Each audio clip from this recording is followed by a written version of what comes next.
but I noticed all of their outfits, like they all each were kind of different heights. And they had the same kind of outfit each one of them did. They had these beautiful, they were kind of like light robes, but they had these threads that went through them that were really pretty. And they almost looked like, not monks, but they looked very, my name is Beverly, last name is Ketchum, and I'm a doula. I do birth and postpartum, and I enjoy my grandchildren. I'm a mom. I have a dog, and yeah, I'm really happy to be here. It was interesting before I had my near-death experience, I actually had one, but I didn't know it was a near-death experience when I was pregnant, and I ended up having a miscarriage. And it was very short, but it was very profound, and I didn't understand what was going on with me. And so I've always kind of been curious, like what happened during that time. It was many years ago in the 80s. And I've often questioned what happens, after we leave this planet and we transition. And it just seems like it's always been something that I've been interested in because I had that experience. And then fast forward to 2020 is no denying I had one that was very powerful and really intense. And I would say probably about 17 blocks away from my home, I was approaching my daughter's street where she lives on. And what ended up happening was a person behind me, as I was turning into her driveway, hit me. And then I spun around, got hit again. And then another driver was going quite fast in the opposite direction because I got pushed over and hit me again. So I don't remember the impact at the very second time, but I do remember being tossed around and seeing, it was kind of like fog or mist in the car, at what I assumed was the airbag that probably deflated. It probably went off. But at that time, after I saw that, I started going up through my car, through my roof of my car, looking above my car, and then looking down at this woman that I had no idea it was me. I didn't have any feelings towards this person in the car getting thrashed around. And it was interesting because what I did notice as I was venturing off up above, and it was interesting because I went up above the car and then I veered over to the left. I don't know why that's so important, but I could feel myself kind of going to the left. And then I hovered up more into a beautiful, beautiful area. But while I was hovering, I was looking down just to kind of observe because I was really confused. And I saw that magenta shirt. And I had an association like, oh, what am I doing? Why am I down there, but I'm up here? It was so confusing at first, but I kind of let go. And as I was hovering up, it kind of comforted me a little bit, I guess. I just connected to that person, that was in the vehicle. And as I was hovering up, in that moment, I was literally in another realm. The realm, to me, the way I describe it is, it was the most incredible feeling, almost as if it was the most peace that you could ever feel in your life, and comfort, love, joy, like everything just into one thing. And while I was there was a person to the right of me, but it wasn't a man, it wasn't a woman. It was literally a being. And the way that they spoke to me wasn't like you and I talk right now, Mia. It was more of, your knowledge through telepathically speaking, which even before I thought of a thought, they would answer me. So while we were discussing, what am I doing here? I don't understand. I literally just took in all the beauty, but also what was so fascinating was I could see not below me, not only behind me, but ahead of me for miles and miles. And it was almost like my whole universe just opened up and it was a 360. And I just found that so fascinating at that point. I looked down and I noticed I, I'm not in my body. I'm not a being. I'm not a human anymore. I'm not a flesh. I'm a being. I'm a spiritual being. And to me, it was the most incredible feeling you could ever feel in your life. I mean, I've had two children. I love my grandchildren. It was like everything rolled into one, which was just so lovely. But it wasn't scary to me. It was just very peaceful. And I know for me, I absolutely wanted to stay. I didn't want to leave. But as we were talking telepathically, I realized that beyond me, after I noticed I could look everywhere, which was fascinating, I looked beyond me about 50 yards. Within the 50 yards, I noticed about 5 to 6. I can't remember. I drew it afterwards, but there was 5 to 6 entities. Now, these entities were different than the person that greeted me. They were more, I would say, regal. Like they were important. Like when I looked at them, and they had this feeling of comfort, but yet they were very strong. And when they looked at me and I looked at them, I couldn't see their faces because they were so far away, but I could see they were acknowledging me by turning their heads back and forth. And to me, I felt like, oh, I'm home. This is a homecoming. This feels so beautiful. I'm wanting to go over to this area and just talk to them.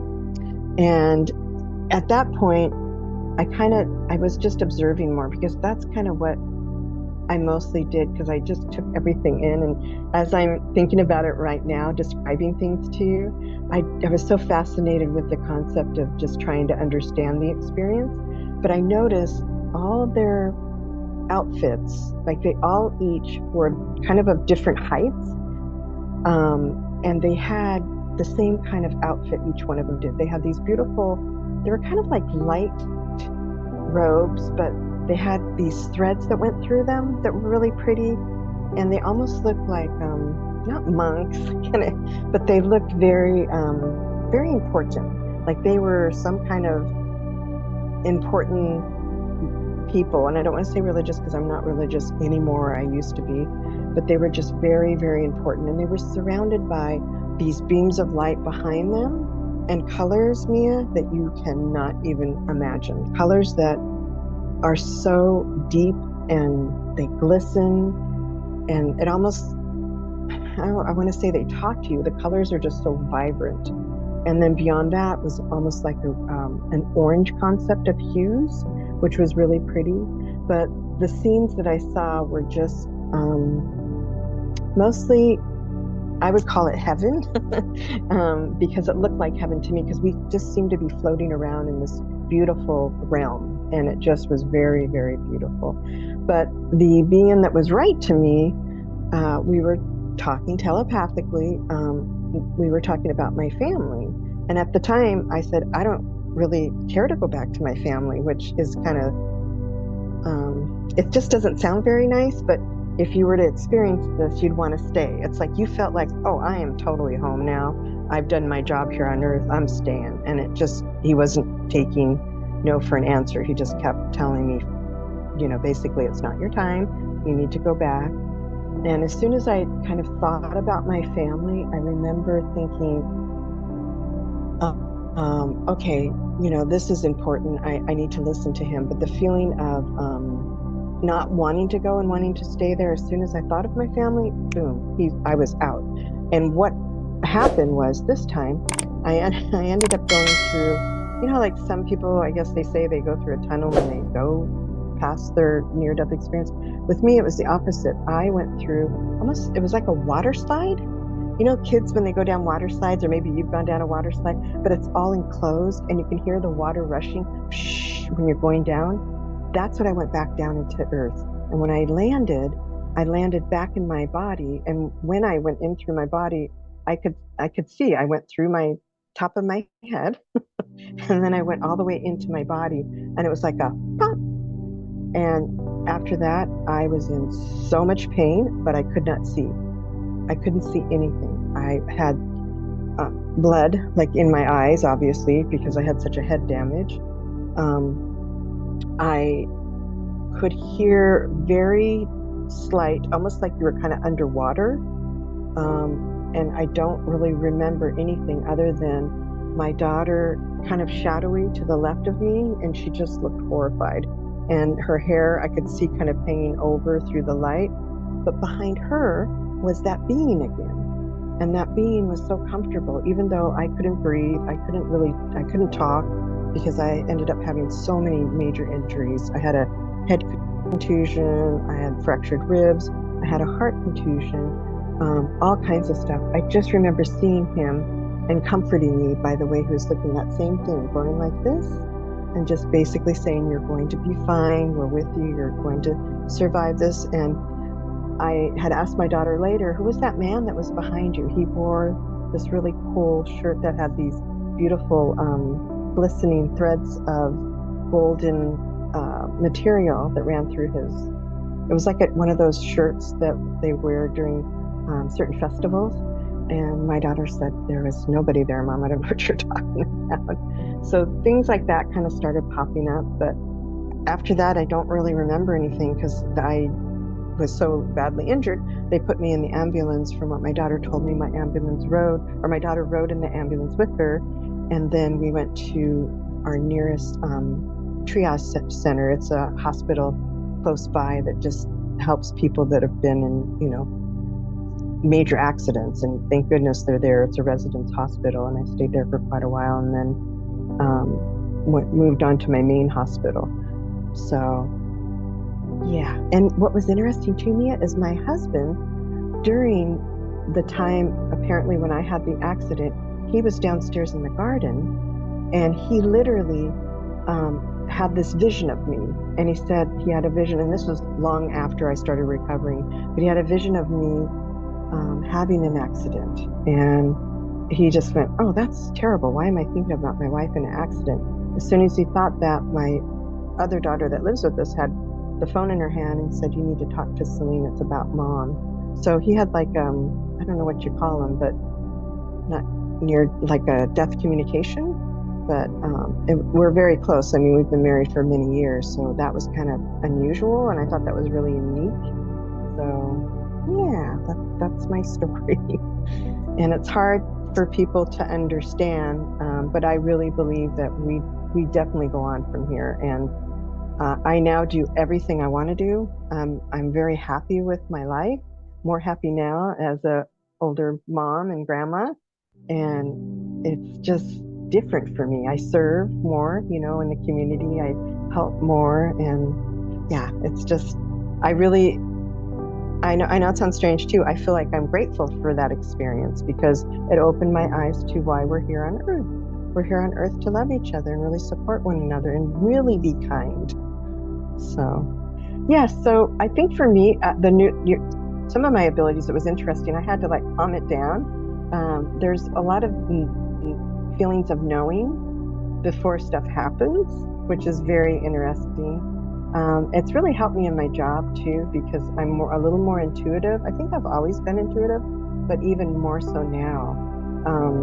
And I think another thing that's been really helpful, because when I had the accident, where I used to work at a college, and they let everybody go that was in middle management. It wasn't just, it didn't matter. I was there for 25 years. So they let us go. And I was so excited after my accident because they let me go. It was like no excuses. I'm going to do exactly what I want now.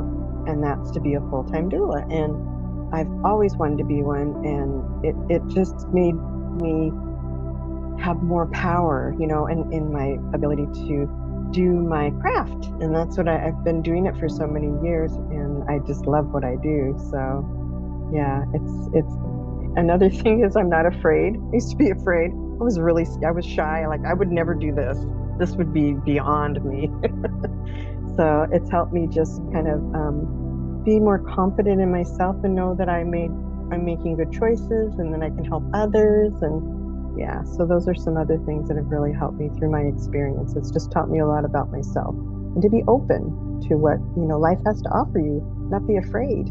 We're going to be, for us in our community, we're doing so much. We ended up getting a grant, like I said, to teach other women to be able to be community-based doulas. We have 20 weeks that we're training them. So for me, I'm going to be doing birth.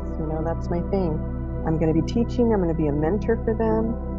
We'll have like 6 students each that will be mentoring and just showing them how to take care of women when they're having babies and their families, and get them, all the help that we can. So that's our plan for 2024. And I really look forward to being able to help our community. It's been so wonderful because you see everybody thriving, and I think it's important for people to come into the community and ask for help, but also it's free. So that's what's been nice too.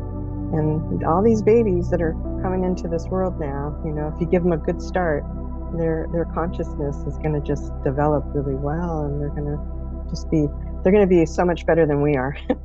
Yeah, I don't want to say hate because that's such a strong word, but it really is. People are just not behaving nicely, and the ones that are just not heard.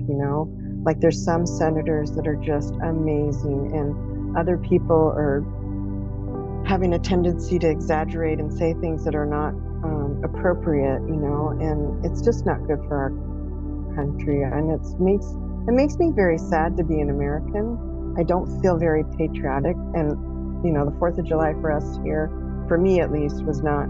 I just didn't want to celebrate it because it's just a sad time, and there's a lot of racism with what has been going on with Trump, and that just kills me because we don't need that right now. If anything, we just need to come together. And it's just, the fact that he had gotten shot, that's, it's horrible. Like, that's how bad it is.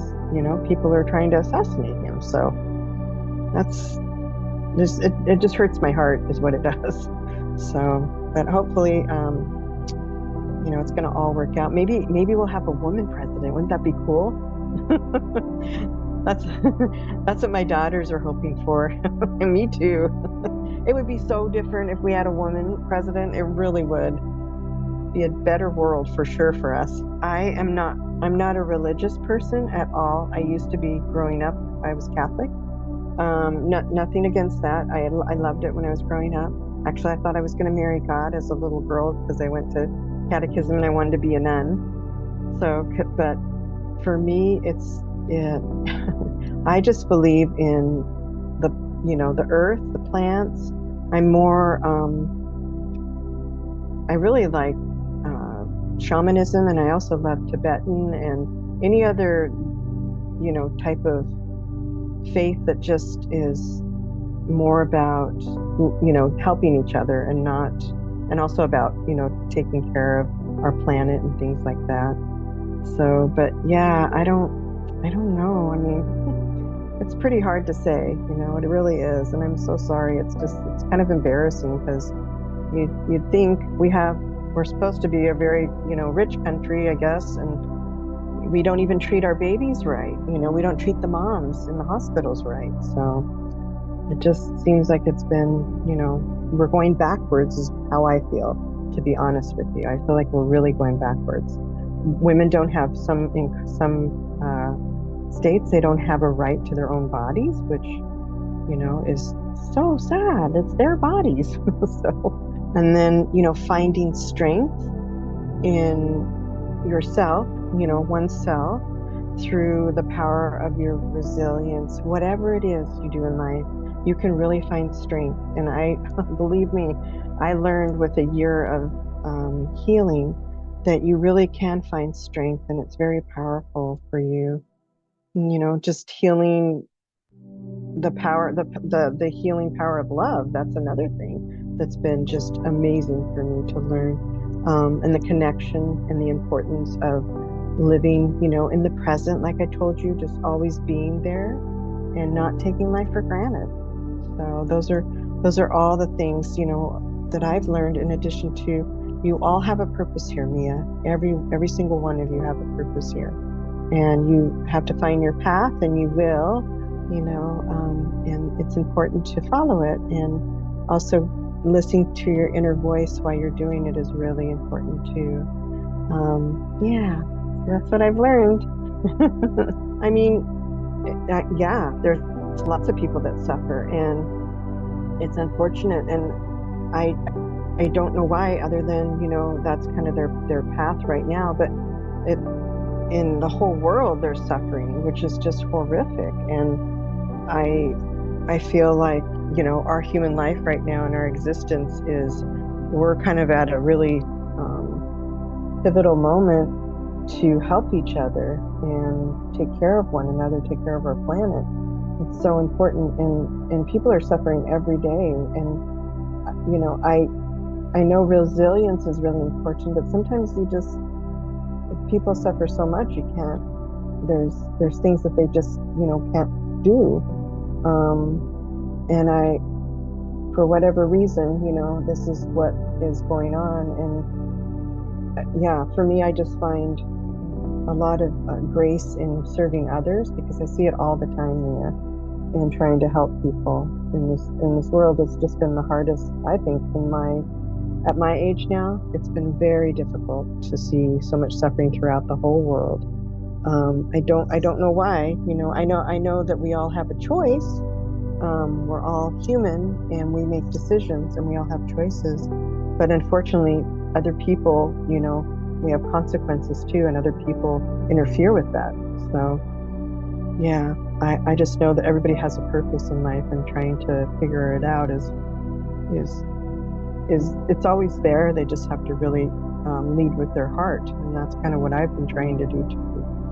So even with all a year of suffering, my accident, it was pretty tough on my family and on me. But I just feel that I'm more resilient, from it.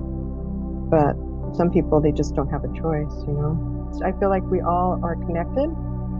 There's no accident why you and I met, and that we all come to this life with I call it my tribe, my family tribe, my friends. When you meet somebody, they're there for a reason. So yeah, I believe that it's past lives, and I know a lot of people don't believe in that, but I really do, from what I've experienced in my near-death experience, that you have to learn your lessons, and then you go on, to the next level, or come back, and you choose it. From what I understood in my near-death experience, you have a choice of, your parents. You have a choice of,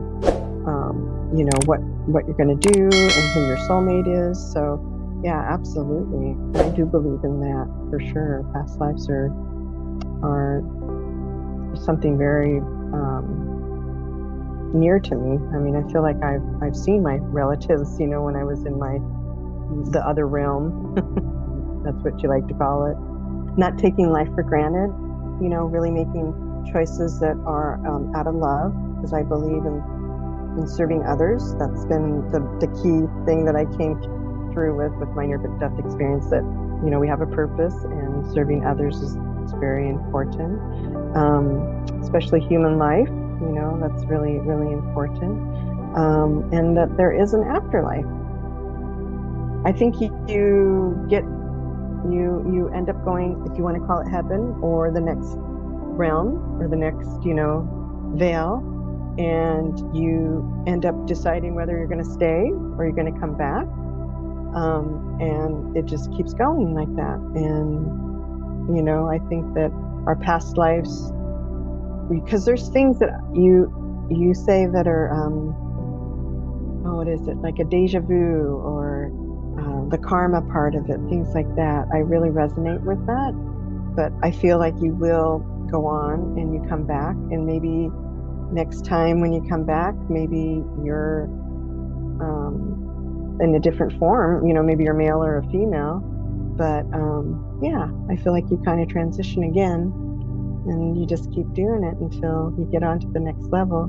Some people, I feel, don't want to come back, and they serve in other ways. So I just tend to embrace life a little bit differently. I don't feel like in uncertainty. I don't feel like I just find like I'm finding strength in myself through the power of the resilience from the accident, but also the experience that I had. And I do not take life for granted anymore. I really don't. Like just this conversation here with you in this moment, it is so important to be present and really be able to love life and be able to take part in it and be a part of it and help people. That's like my main thing is just serving people. So being a doula, that's a pretty cool job to be able to do. So I think for sure you can come back as any kind of animal or, another person. And yeah, I mean, there's different ways to learn being an animal. I mean, my dog, like earlier when we were just looking at him and talking to him, he had an experience, with being injured, so he's here and now that he's with me. So I don't know, maybe he was brought here for me. I feel like he chose me or she chose me because she's a female. So absolutely, I believe in that. Certainly. Yeah, I think that's definitely for sure. So not so much about the future. I did receive information about a type of alien, which I had spoken to somebody just recently about the Palladians. I don't know if you've ever heard of them. And it was a message about Palladians. So the Palladians, I guess, are the first type of aliens that are pretty powerful. I still need to research them because I think it's kind of interesting, but at the same time, it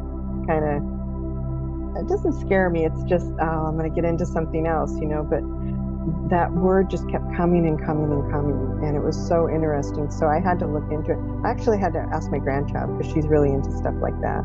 And they explained it to me. Another thing was just like being in the hospital, it was just really silly things. Like the woman across from me had wanted to speak to her children. And in the triage where we were in recovery, I couldn't really talk. I couldn't like put my arms around anything. I was just like laying there because it was, a severe accident. But I asked the nurse to come to me, and because I know her, because she kept asking for her phone. So I told her it's in the red purse and it's in the zipper part. Please just get her phone because I know she wants to talk to her family. So, and then there was another thing with a woman speaking in a different language. And I told told the person beside me, could you press the red button because I can't reach it. So things like that, it was very strange, but I didn't understand why, but I now know I was trying to help people. So those abilities were kind of coming through. Like I said, I've asked to slow the abilities down because I do eventually figure it out, but it was just like too much coming at me while I was healing. And it just was too hard to heal at the same time when I was getting all this information. It was almost like a download of information. But as far as the future, I didn't receive any messages from that other than the aliens. And that's basically where I'm from. And I really have to do some more research on it to know more about them. But that was a very important message, and when I look back at my experience, they look to me like aliens a little bit, like extraterrestrials, like what I like to call them. So I found that pretty interesting to be able to, because I believe in those now. I didn't before, but now I do because of my experience. So not to be afraid, coming from the past, not to be afraid and believe that you have a future, and that you will go on, to heaven or whatever you decide to call it. Yeah, not to be afraid, and believe in yourself for sure, especially here, because it's kind of hard on Earth. Earth is not for sissies. It's hard. Is, not taking your life for granted, really, really enjoying every single moment and being present while you're enjoying it. Or if you're not, just really try to focus in on the present, being with your family, your friends, your grandmother, whoever it is. And then I just believe that serving others is the key, as well as, just believing in the human life, has a purpose. It really does. You all have a purpose and you're all wanted. And I think especially young people nowadays, they just need to know that they matter, they definitely matter, and that they have a purpose here on life, and they're important, they really are, especially young people. I think with COVID and everything that's been happening, And just the way our world is right now, it's just, I can't believe how hard it must be for them. So just really believing in themselves and knowing that they matter is really, really important. So that would be my message, especially to young people, because they do. It's very true. They do matter right now, especially we need their help.